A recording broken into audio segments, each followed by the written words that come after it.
नमस्कार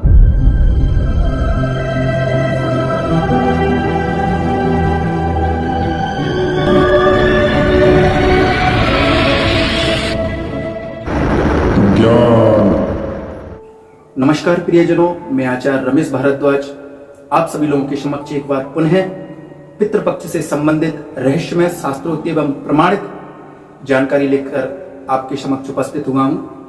और इस वर्ष 2023 की पितृपक्ष की जानकारी, इस वीडियो की जानकारी मुख्यतः वेद व्यास जी द्वारा रचित श्रीमद् भागवत महापुराण, गरुड़ पुराण एवं रामचरितमानस से ली गई है। यदि आपको यह जानकारी उपयोगी लगे तो इसको आगे भी अधिक से अधिक शेयर करना।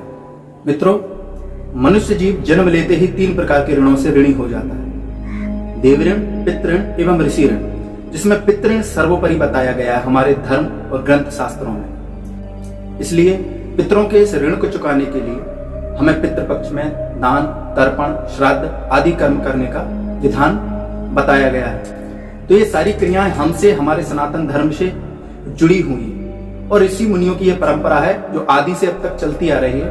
और इन सब तर्पण श्राद्ध क्रियाओं का सबका लेख हमारे महाकाव्यों में उल्लेखित है। आप रामचरितमानस में देख सकते हैं, वहां पर हिंदुओं के जो आराध्य देव हैं श्री राम जी, उनके द्वारा दशरथ जी का एवं जटायु जी का गोदावरी नदी के तट पर तिलांजलि क्रिया उन्होंने की है, वहां पे दी है, ये वर्णन आता है। साथ ही भरत जी के द्वारा उनके पिता की दशगात्र विधि, सपिंडन क्रिया, ये सारी क्रियाएं भी की गई हैं। तुलसीदास जी ने रामायण में, रामचरितमानस में लिखा है, एहि विधि दाह क्रिया सब कीनी, विधिवत निहाय तिलांजलि दीनी, सोधि सुमृत सब वेद पुराना। सारे वेदों को शोध करके कीन भरत दशगात्र विधाना।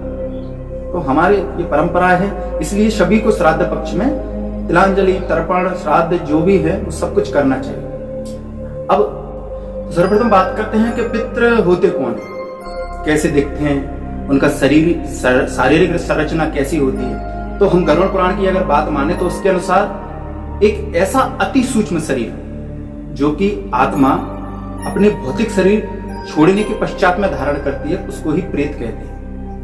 और जो अति सूक्ष्म शरीर जो प्रेत का है, उसको धारण करने के पश्चात भी उनके अंदर भूख, प्यास, मोह, माया, इन सब का अतिरेक अर्थात आवश्यकता होती है उनकी।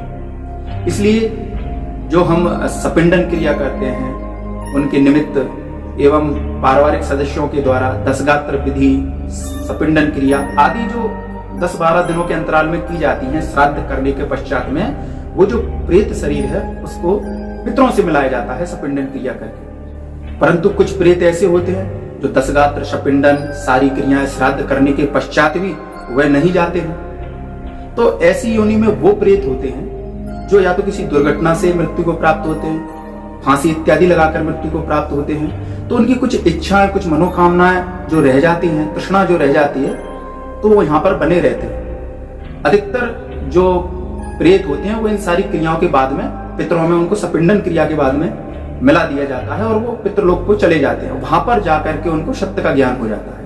वो समझते हैं, वो जानते हैं कि सबसे ऊपर एक जो सत्ता है वह भी है, ईश्वर है, भगवान है।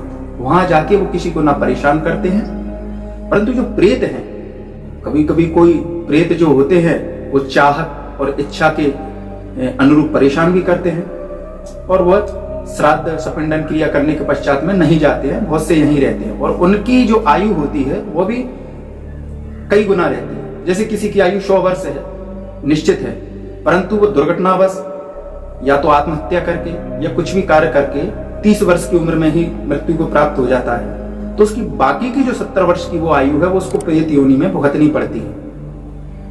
अब 70 का गुणा आप 100 से कर दीजिए, इतने वर्ष उसको यहाँ कालगणना के अनुसार रहना पड़ता है। 100 वर्ष नहीं तो 10 वर्ष में ही कर दो तो 700 वर्ष होते हैं। तो प्रेत एक सूक्ष्म शरीर, अति सूक्ष्म शरीर होता है जिसको सपिंडन आदि क्रिया करने के पश्चात में पितरों से मिला दिया जाता है और वो पितृलोक में चले जाते हैं। वहां जाकर के वह ईश्वर को पहचानते हैं, सत्य का ज्ञान होता है, अपने कर्मों के अनुसार वह वहां अपना समय व्यतीत करते हैं। हमारे पितरों में मुख्यतः हमारे माता पिता सहित हमारे वो सभी बुजुर्ग सम्मिलित होते हैं जिन्होंने हमें अपना जीवन धारण करने में, जीवन यापन करने में एवं विकास करने में हमको सहयोग किया हो, वही हमारे पितर हैं। और यही पितर पितृपक्ष में किए गए तर्पण, श्राद्ध आदि क्रियाओं के द्वारा आप्यापित हो जाते हैं, अर्थात तृप्त हो जाते हैं। इसलिए ये सारी क्रिया पितृपक्ष में करना आवश्यक है। अब हम बात करते हैं, यह पितृ रहते कहाँ हैं और तर्पण श्राद्ध इनके निमित्त क्यों किया जाता है। तो ग्रंथ और शास्त्रों की माने उनके अनुसार हमारे पृथ्वी लोक से ऊपर चंद्रलोक के ऊपर पितृलोक बताया गया है। यहाँ पर पितरों का वास होता है। आश्विन कृष्ण पक्ष की प्रतिपदा से लेकर के अमावस्या तक ब्रह्मांड की समस्त ऊर्जा एवं वही पितृ प्राण पृथ्वी पर व्याप्त रहते हैं। पृथ्वी लोक पर वह आते हैं। क्यों आते हैं साल में उसी दिन? क्योंकि उस दौरान उस दिन पृथ्वी लोक एवं पितृलोक दोनों ऊर्ध्वमुखी होते हैं। पृथ्वी गतिशील है, सभी ग्रह गतिशील है, तो उस समय उनका मेन पॉइंट यानी कि बॉटम अप प्रक्रिया के द्वारा वह एक दूसरे से जुड़े हुए होते हैं। तो उस रास्ते हमारे पितर पृथ्वी लोक पर आते हैं, अर्थात आश्विन कृष्ण पक्ष के 15 दिनों के लिए इनके केंद्र आपस में जुड़ते हैं दोनों लोगों के। तब हमारे पितर 1 घंटे के लिए भगवान की आज्ञा से या उस सत्ता की आज्ञा से पृथ्वी लोक पर आते हैं। और पृथ्वी पर आते ही सर्वप्रथम वह अपने ज्येष्ठ पुत्र के पास भोजन के लिए जाते हैं, 1 दिन का भोजन। तो देखिए, हमारे जो पितृ प्राण हैं उनको कोई सॉलिड फूड नहीं चाहिए, उनको कोई ठोस पदार्थ भोजन नहीं चाहिए। जल से ही उनकी आपूर्ति हो जाती है, जल से ही वो आप्यापित हो जाते हैं, तृप्त हो जाते हैं तर्पण के द्वारा। किंतु यदि कारणवश ज्येष्ठ पुत्र ना हो या ज्येष्ठ पुत्र निकम्मा निकल गया हो, तब वे अपने अनुज यानी कि छोटे पुत्र के पास जाते हैं। छोटा पुत्र भी यदि उनको तर्पण इत्यादि नहीं करता है, तब वह अन्य पुत्रों के पास जाते हैं। जब उनका कोई भी पुत्र तर्पण जल इत्यादि कर्म उनके निमित्त नहीं करता है, तो वह दुखित मन से, कुपित मन से उनको श्राप देते हैं।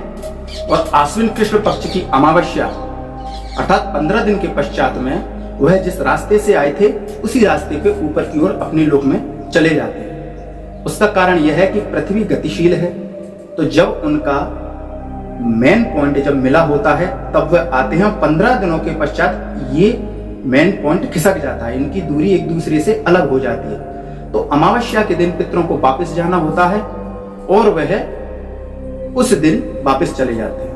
यदि वह नहीं जाएंगे तो पृथ्वी लोक पर ही 1 दिन के लिए रह जाएंगे और उनको 1 दिन का भोजन प्राप्त नहीं होगा। यह 1 घंटे के लिए ही पृथ्वी पर आते हैं।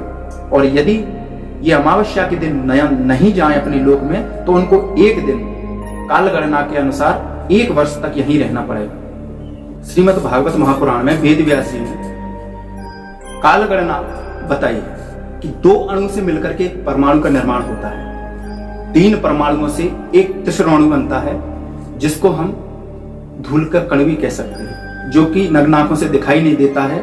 किसी झरोके में सूर्य के प्रकाश में आप उसको देख सकते हैं। वह 2 परमाणु से मिलकर एक त्रिशुराणु बनता है, जो कि हवा में उड़ता रहता है, कभी पृथ्वी पर नहीं आता है। 3 त्रिशुराणु की एक त्रुटि कहते हैं। त्रुटि उसे कहते हैं जितना समय हमें एक चुटकी बजाने में व्यतीत होता है।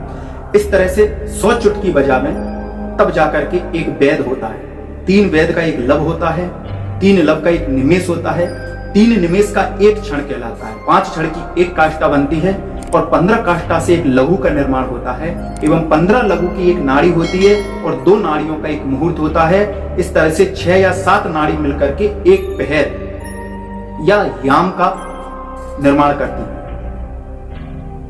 और याम कहते हैं जो दिन और रात का चौथा भाग है, उसी को हम प्रहर या याम कहते हैं। 4 याम मिलकर के यानी कि 8 याम मिलकर के एक अहोरात्र अर्थात 1 दिन रात का निर्माण करते हैं। 1 दिन रात मिलकर के एक पक्ष का निर्माण होता है। 2 पक्षों का एक मास होता है। 12 मास मिलकर के एक वर्ष का निर्माण करते हैं। और भागवत के अनुसार 1 वर्ष ही पितरों का 1 दिन होता है। इस हिसाब से 1 वर्ष पितरों का 1 दिन अर्थात 24 घंटे हुए। पृथ्वी का 360 दिन, पितरों के 24 घंटे। इस हिसाब से 15 दिन पृथ्वी के और पितरों का 1 घंटा।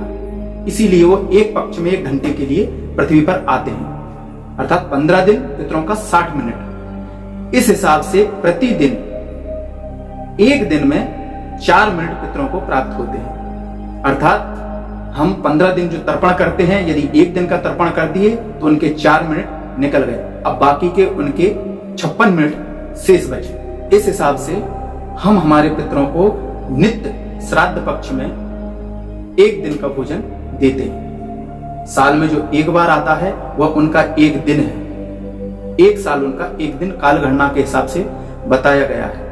इस हिसाब से हम मनुष्य पितरों को नित्य तर्पण के रूप में उनको भोजन देते हैं। तो मेरा आप सभी लोगों से हाथ जोड़ के विनम्र अनुरोध है कि सनातन संस्कृति के अनुसार अपने पितरों को जल अवश्य दें।